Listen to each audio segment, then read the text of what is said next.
may have at the end of the session. Now, if for any reason I can't answer your questions, what I'll do is I'll take your questions away from the session and get back to you with an answer by email. So we'll get started. What I'll go through today is the introduction to the pensions module, what it is, and then move on to the pension centre. I'll be taking you through setting the pensions module, then going on to the demonstration of the pension assessment. I'll talk about sending and importing pensions data, how sending pension correspondence can be done, and then I will take any questions that you may have.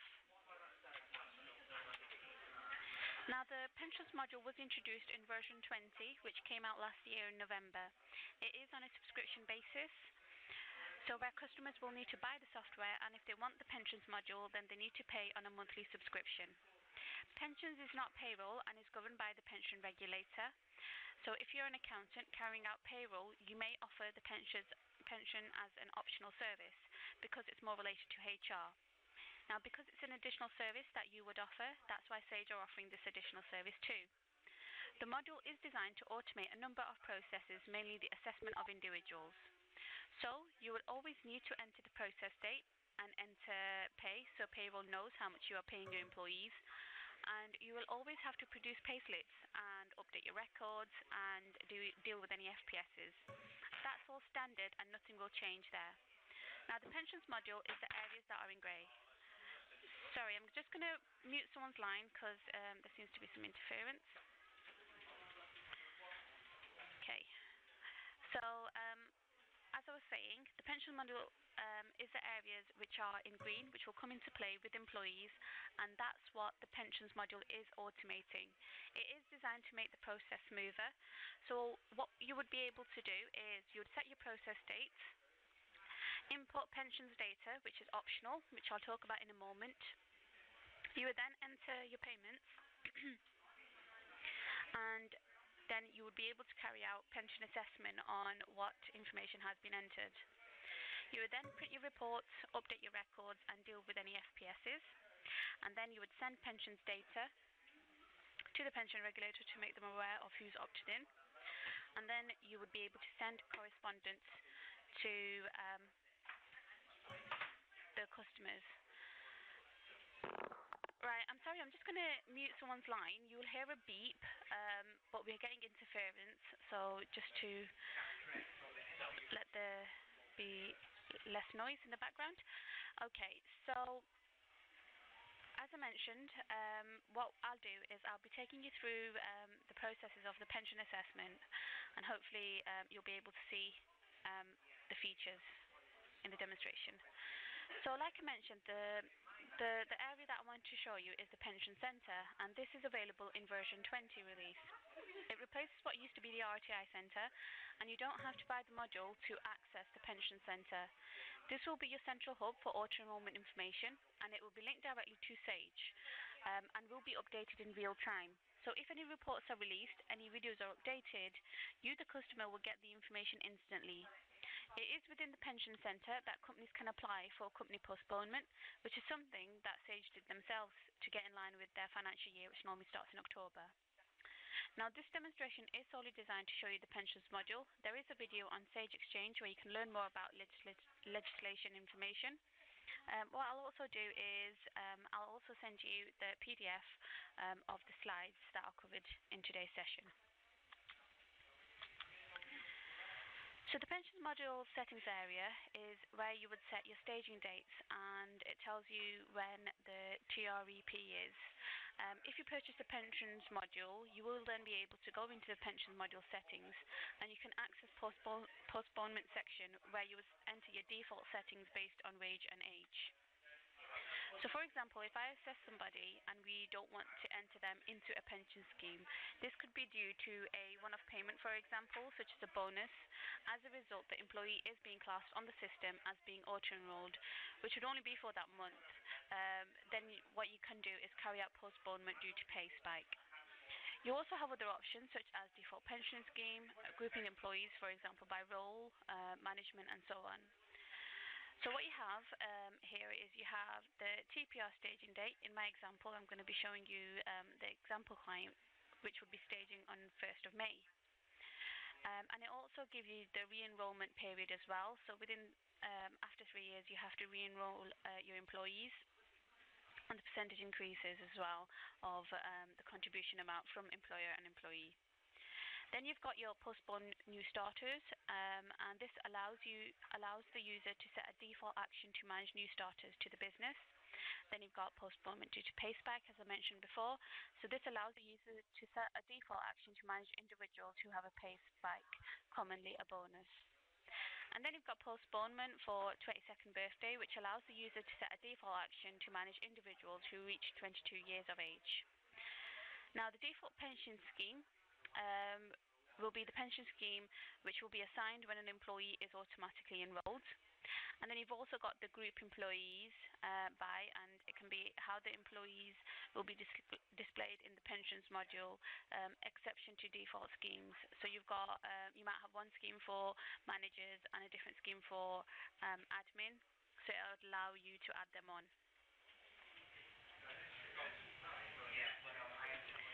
So once you do purchase the pensions module, you would then be moving on to the pension assessment, and this is the main area which would fall nicely in line with your payroll flow. So an assessment on employees is based on the information that's been entered, and this allows you to postpone, opt people in and opt people out. And some of the options of opt-in and opt-out are irreversible. So you will always be advised to take a backup before entering the assessment area. And if you don't and you make mistakes, you won't be able to change them. So what we've done is, within the pension assessment, whenever you select pension assessment within the tasks, it will do a check for you. I'll show you the warning messages that would appear, but it would also come up with a yes and no confirmation of whether or not you want to take a backup. So the best thing to always do is to take a backup before you carry out the pension assessment. If you make any mistakes and you need to go back to the beginning, you won't be able to do that unless you have the backup. Now, hopefully what would happen is this will become part of your daily routine, just like RTI is now. So you can see that the extra options that you will get are importing pensions data, the pension assessment area. You would then have send pensions data, review pension payments, and send pension correspondence. So these are the additional options. If you do purchase the module, they will show up on your tasks. So the next area is the import pensions data, which is when you have an auto-enrollment into a scheme. Now, just to make you aware, the import pensions data is optional, but you don't have to use the import pensions data screen. But in a case, if you do want to use import pensions data, but what would happen is if you contact the pension provider and make them aware that somebody wants to opt out, the provider will send you the information to you in a spreadsheet format, most likely, with names of who want to opt out and any refunds that need to be processed. With the import pensions data, you would then be able to import information from the pension provider, and that would process the opt-out for you. But as I mentioned, it is optional. What you can also do is you can go into the pension assessment and opt people out yourself there. Now, sending pensions data is the flip side of opting out. So if you opt into a pension scheme, the accountant would need to tell the provider of this on a period-by-period basis.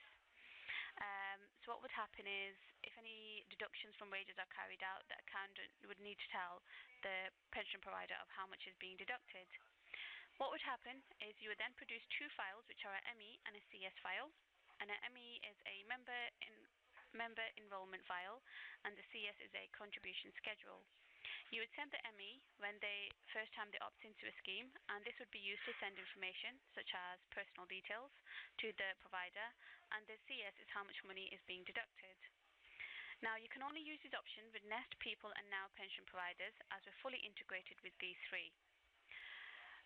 We can provide reports for any other pension providers, which is available for anyone who has purchased the pensions module. The reports will be free, and you would need to contact the technical support team, who will then provide and guide you through importing the reports that you're going to need. Now, if for any reason you don't purchase the pensions module,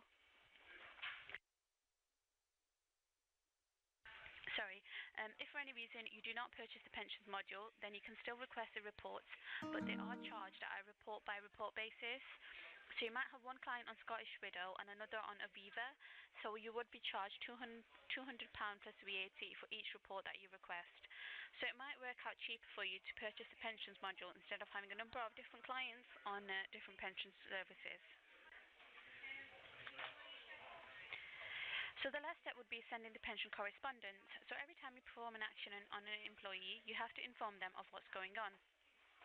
Now, Payroll will produce the right letters for the right employees at the right time for you. The letters in Payroll are all signed off by the pension regulators, and the pensions module is taking the weight away from you by creating the letters for you, which are based on the assessment that you have done. So here's an example of the letter that you currently would be able to produce and send to the employees. Okay, so we're going to go on to the demonstration now. So first of all, what I'm going to show you is the pension centre. So I'm just going to scroll this up. So what we have on the payroll area, so the pension centre is available for you right now if you're on version 20. And the pension centre, you don't have to have the pension module to benefit from the pension centre. So it's a little piggy bank at the top, as you can see when it's going inside it. And what you would be able to then do is see the pension centre if you select the option.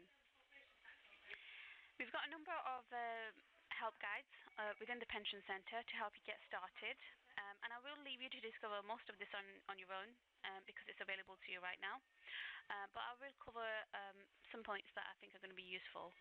So you've got the options on the left, and you can access the video on auto-enrollment as well on the right, and within the welcome area you can see guides of understanding your employee duties. You've got pension module guide, how to get started, and as you go through each area, what you can do is use the tick boxes to confirm that you have read them areas. Preparing for auto-enrollment is an important area which I think will be really useful. So you've got make a plan, and within making a plan you would then enter your staging date. Even though it looks greyed out, you can still select the dates that might be applicable for your customer. And you would then be able to carry out reminders of how long you've got left. So the countdown will then come up on the system, and it will recalculate the dates based on the current staging date.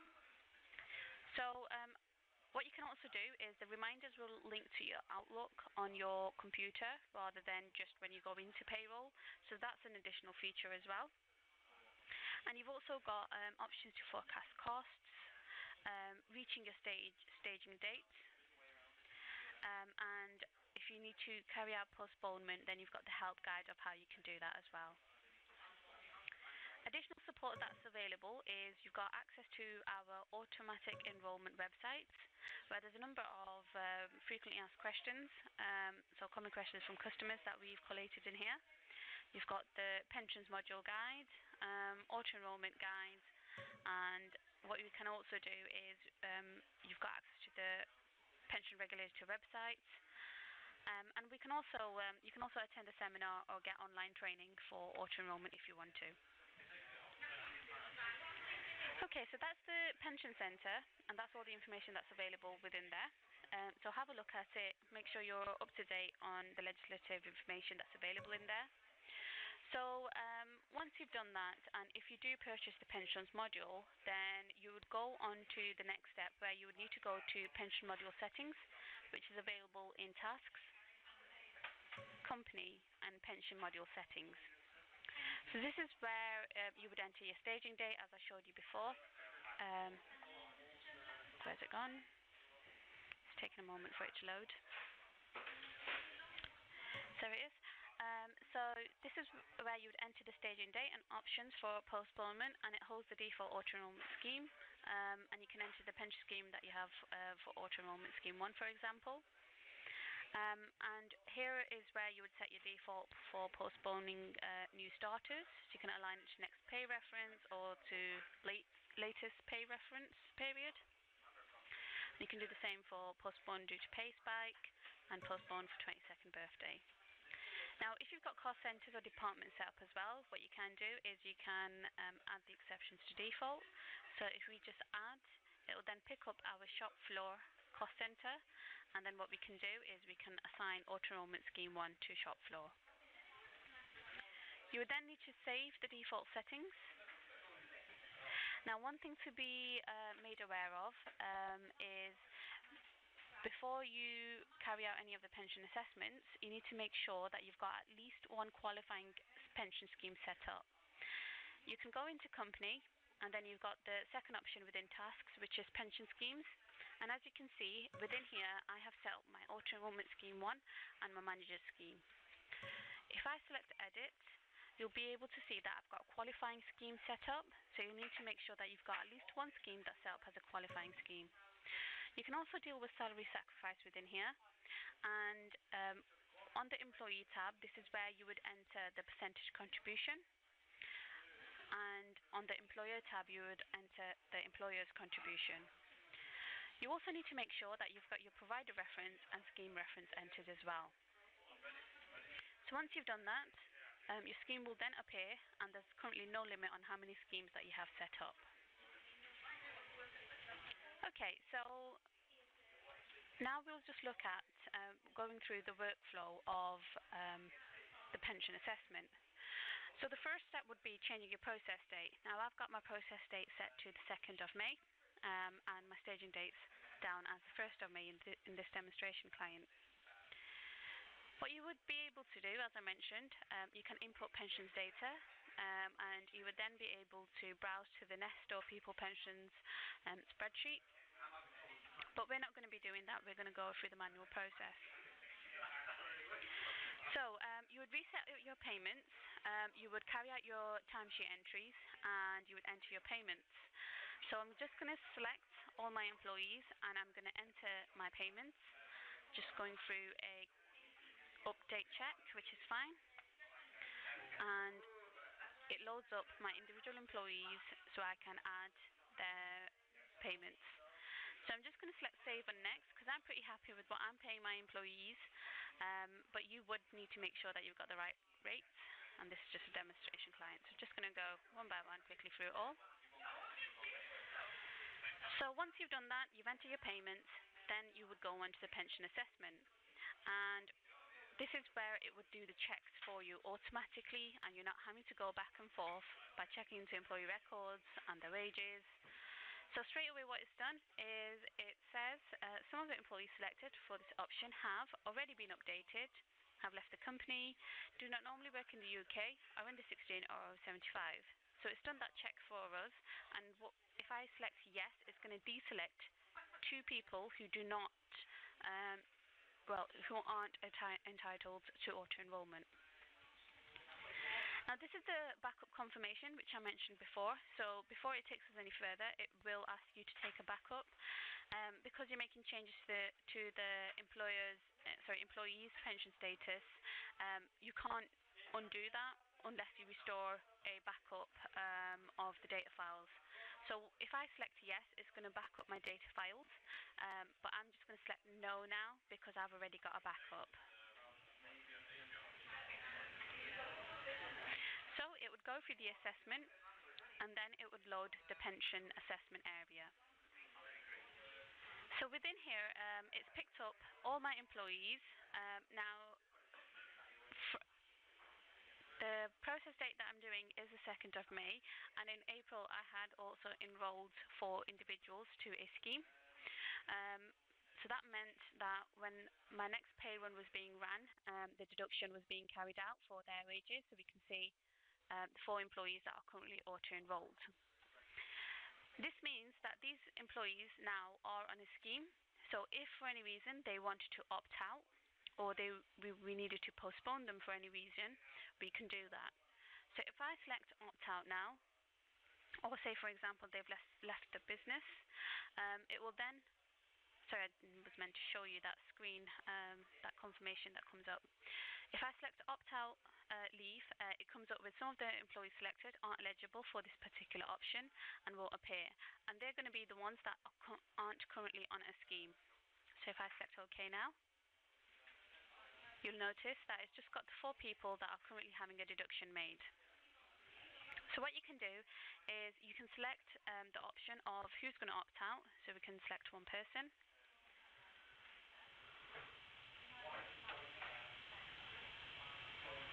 And then you would then be able to enter the request, the date the request was received, and then you can see the status.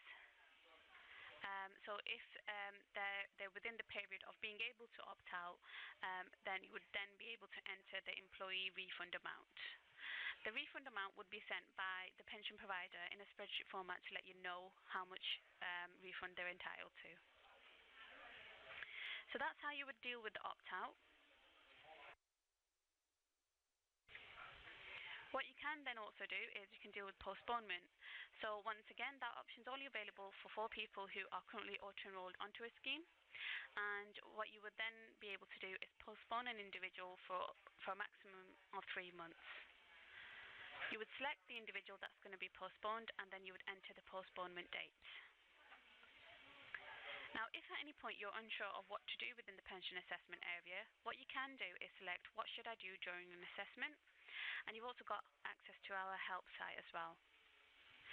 So we've got a number of people that aren't currently on a scheme. So if I wanted to opt them into a scheme, I would select opt-in. And then what you would be able to do is, once again, it does a check for you that some of the employees selected aren't eligible for this particular option and won't appear. So it's only going to bring the people forward that aren't on a scheme right now. So now what we have is we've got our 5 employees, and it's asking the date requested, the date the request was received. So if I just put 1st of May for now, I would then need to select the scheme that they're going to go on to. So it brings up all my schemes that I might have set up, and then I just select opt-in. So I get the confirmation that the following changes have been successfully applied. 3 employees have opted into a qualifying pension scheme, and 2 employees have joined. Depending on the dates entered, pension contribution will be deducted from the relevant pay period, and you should remember to inform your employees that they've been opted in or joined a pension scheme. So if I select OK now, it will then take me back to the pension scheme area. So the pension assessment area. And now what you can see is that some people have joined and some people have opted into a scheme. Now the difference between that is the ones that have joined, they did not need to be auto-enrolled, but they made the choice of auto-enrolling onto it. So if I just close that now, you would then go back to the normal process where you would highlight all your employees, and then you would carry out your pre-update of your reports. Now within the pre-update reports, you will be able to see on the pay slips the pension contribution from employee and employer for people who auto-enrolled last month and now this month have had deductions carried out on their account. On the pay slip. You would then update your records. So once again, it's just doing a quick check, which is fine.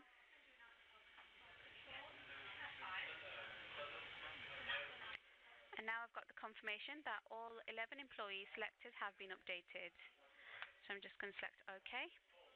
So then you would go through your nominal links, your FPS submission, any FPS adjustments, and then you would go on to sending pensions data. Now, as I mentioned before, we're fully integrated with Nest, Now, or People pension providers. We can provide reports for any other pension providers that you might need. All you'll need to do is purchase the pensions module and then get in touch with our technical support team who will be able to provide you with them reports. So for this example, I'm just going to show the export for Nest Pension Provider, and I'm going to select New Export, and it's going to take us through to a next screen. So it's just exporting the information right now. So I'm just going to expand this so you can see the whole screen. So what we can do is we can review the data for Nest. Now what you should do is create or amend any Nest groups and payment sources. So if we select Edit, it then brings up Nest groups and Nest payment sources. So it might be that you have a number of people on monthly payment or weekly. You need to add that on, and all the payment sources. So for the moment, I'm just going to put backs, but you might need to put checks or cash in hand or whichever payment source is within here into the system. You would save that, and then what you would then need to do is select all your employees.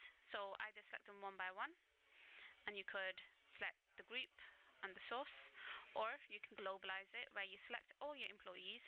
If everybody's on monthly payment, so then you can globalize that as well. And if everybody's getting paid via BACS, you just select the bottom arrow and select BACS. Now what we have here is we have all the name of our employees. We've got their national insurance number, their payment frequency, when their period start date was, and the auto-enrollment, the schemes that they're going to be on. We've also got information of what report are they going to form part of.